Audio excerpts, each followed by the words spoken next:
So what kind of questions, in terms of just either on the from a manufacturer perspective or distributor perspective, might you guys have? It's where we have a moment of silence. Everybody waits for somebody else to ask something first. Or concerns. Bill? What's the future going to look like? Are we going to have a smaller number of companies, or will there be new startups that are going to take place? These that are consolidating? Is there going to be less aggregation or more aggregation? So for those guys in the back, what Bill was asking about, what's the future going to look like? Are we going to end up with a much smaller group of companies? And I assume you meant both manufacturers and distributors. Sure. So in terms of how this thing's going to play out, so what's the take that you guys have? I think the continual consolidation, but I think there's always a place for a small distributor or a small manufacturer. I didn't read the book, because the book says it's not the big that eat the small, but the quick that eat the slow.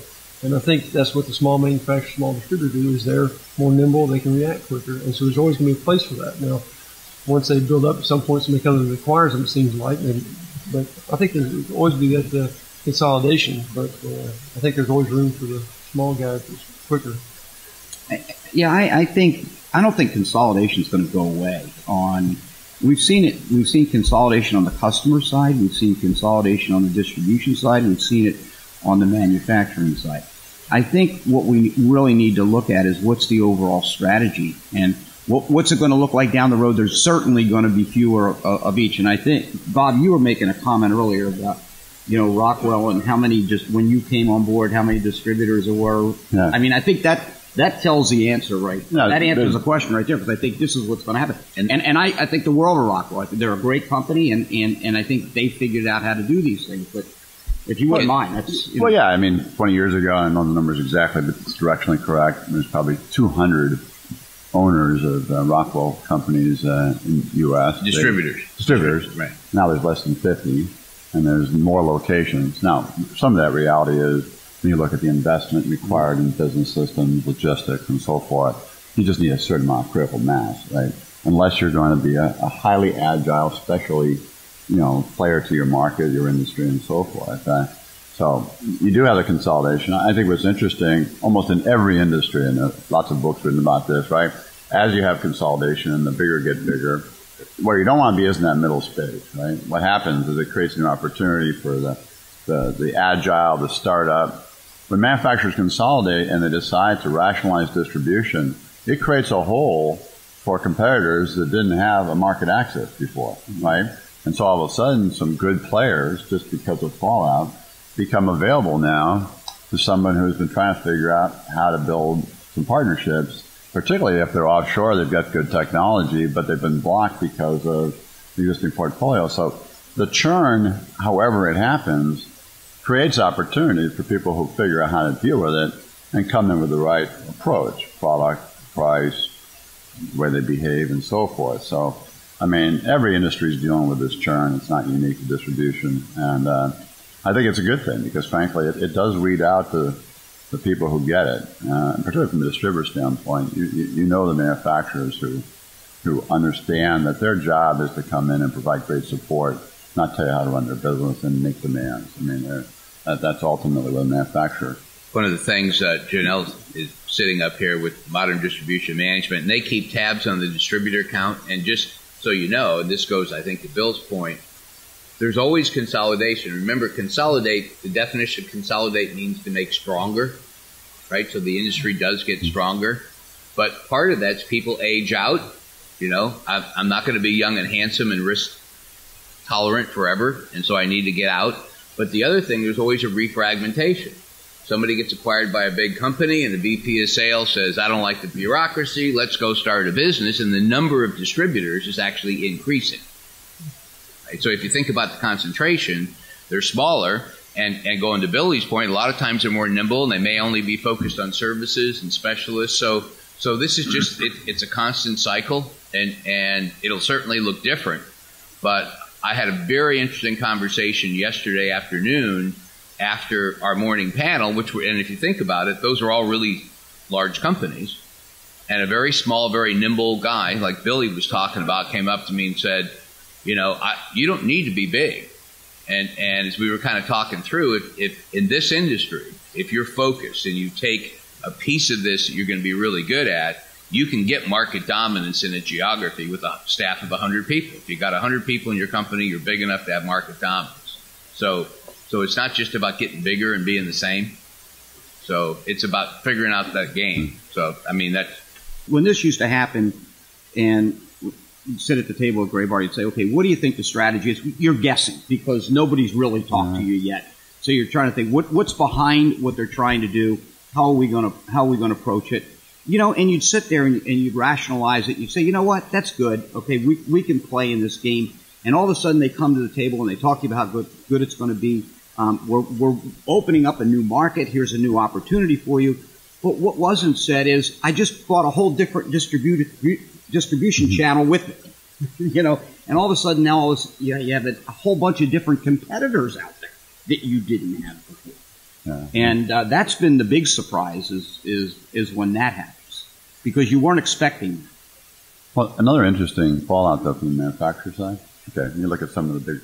Okay, so manufacturer wants to build out his portfolio. They think they get more leverage, but you know, a lot of these deals are with large manufacturers who have a very broad portfolio, multiple business units, right? So of course they're going to try to figure out how to put as much of that through one channel to get the scale. What you also got to kind of watch though is there's probably a second and tertiary group of business units within that company that frankly they had to compromise, and the distributor of choice was good for the core parts of that company. But they're sitting there in the back room going, man, I need an alternate channel now because That's kind of what I'm I can't get anybody's attention anymore. And it's a really, you know, so that cycle of rationalization, consolidation, and then fragmentation happens within the manufacturer just like it does in the distributor. I never thought about it that way. And they have to kind of swallow, you know, take it one for the good of the company. But over time, if they're being pressed for performance, they're going to look for an outlet. That's when you start to see new brands showing up from the same manufacturer. The brands and channels kind of come together. It's so yeah. There's all those little signals that maybe you know the corporate strategy is articulated isn't perfect inside the manufacturer either. So I never really appreciated that. It's what's the old line? It's easy to make a lot of money in an Excel spreadsheet. Yeah. So. Well, I'd be interested in the comments that you guys would have. There's a common belief, I think, if you think about distributors that make markets, right? And I'm partnered and I'm aligned with the manufacturer. And then there's an acquisition, so all of a sudden there's a whole bunch of new competitors. Where I might have been a market-making guy before, I'm now going to be market-serving because I got all these other guys. I don't want to be making a market and let somebody underbid, so I'll be a fast follower. And I mean, when if you go from selective distribution to kind of like open, doesn't that reduce the actual energy that a distributor is going to put into building the product? I mean, I know it's just, Yeah, I mean, distributors can go where they can make money. So I mean, if they now have a lot of competition, if it were, like I say, exclusive or limited distribution, now it's opened up. I mean, at least my salesmen, they're going to go to where they can make money. If it's got a long sales cycle and they can't make money doing it, they'll go find a different product. And so, yeah, I think they're going to go where it's about money. Like I said, they're going to go where they can make money. And but over time, the wheat kind of separates from the chaff. So those who are market builders tend to keep plugging away, and the other guys wind up falling off. But like I said, there's a rationalization that's going to happen. And I think they said they bought all that distribution, but they're going to slowly rationalize that. And I don't know. Yeah, you got to be careful about reacting to the early noise, right? Because the guy in your territory that feels he never had a chance, you know, their company just bought the line you're carrying. First thing he does is walk into his customer and tell him, "Hey, I'm going to carry that line now," even though no one's made that decision. The amount of disinformation. And I want you to buy it for me, and it's going to be great. But I think to Billy's point, you know, the biggest mistake anybody can make is not stay focused on driving the value proposition with their customer and somehow thinking, no, it doesn't mean you don't go back and leverage that with the manufacturer and say, hey, I understand what you're doing here, but how are you going to protect the relationship and the investment I've been making? Because, you know, you don't want this to go the other way, right? I mean, so. Do people talk that directly?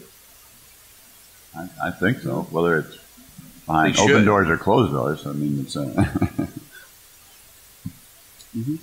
What's your take? Do they need to, when they acquire somebody, they need to terminate a couple folks along the way?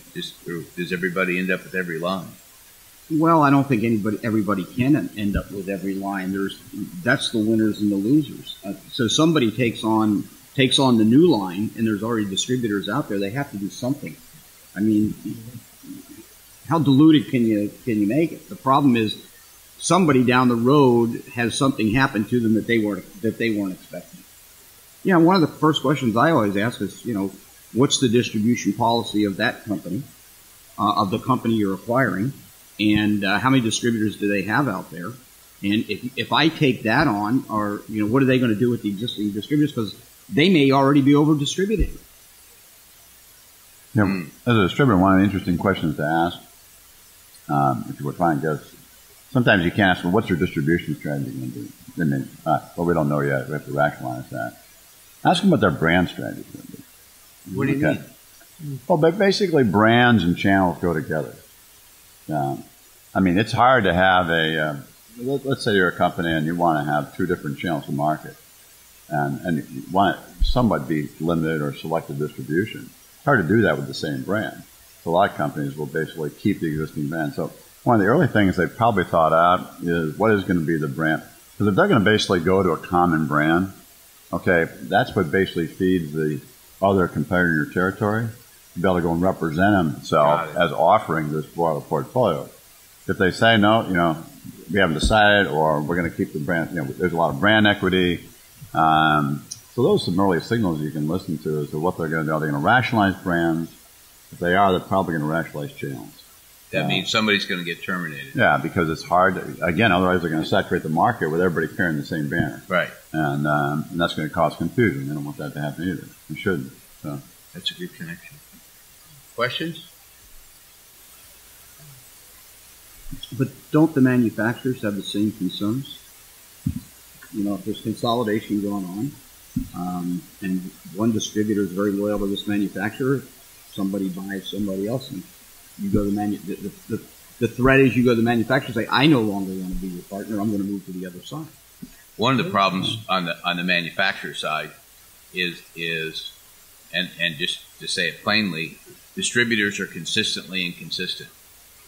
So when I look at multiple branch distributors, and I'm sitting in a geography saying, who do I want my partner, especially if I have to rationalize things, going back to what Bob said. They've got 3 locations that are really good and 2 that are clueless, and I got to sign up and take the clueless ones to go with. I mean, that's part of the real problem. And no distributor is going to say, well, I understand that they're walking wounded, so you don't have to appoint them. There's this, you're with me or you're against me. So it's kind of, somebody's got to do that calculus behind closed doors. Yeah, I know. When I work for companies, we see an acquisition market. First thing we do is try to figure out, what will be the combined sales as a percentage of the distributor's business. Those that give them enough leverage to change behavior, to come in and essentially demand or create incentives, that otherwise wouldn't be there. And, it's got to be a significant change to really gain the upper hand. So, but it is difficult to figure out up front. A lot of people, when you do acquisitions, they tell you that the best practice, right, is, listen for 6 months and then act quick. But don't do anything, don't say anything until you get smarter. Take 6 months to get smart, and then when you do it, get it all done quick. Now that depends on how transparent the discussion could have been before the deal, right? Sometimes you can have more discussion, but a lot of places you can't. You've got a quiet period, so it's difficult to do it. So.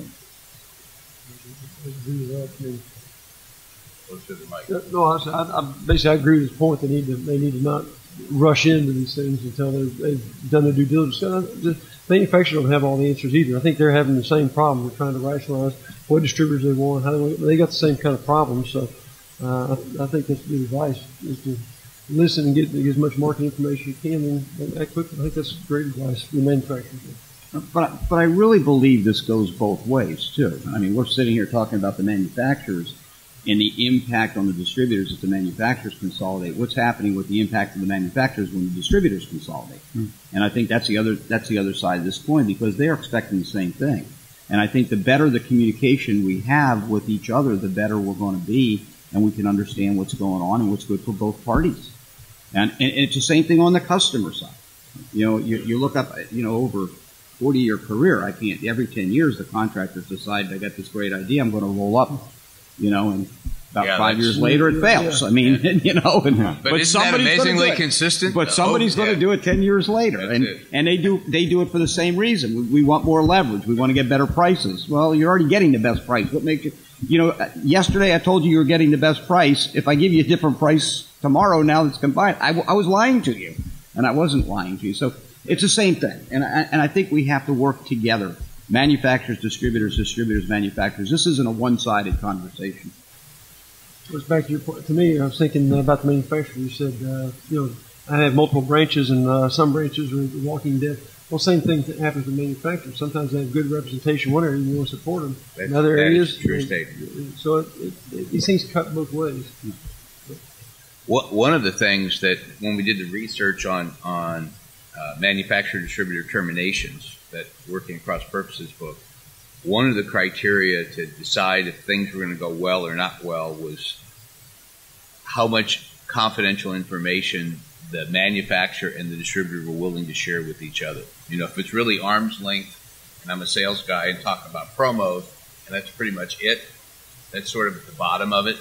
But if people were really able to talk about their business models and what they're, and just hypothetically, that tended to be a predictor of a much better economic relationship in terms of being able to do the best. Yeah, if you're a true partner and you're really aligned, your strategic plans are going to look similar. You're going to support each other, and you'll get success from supporting each other. You can't go it alone.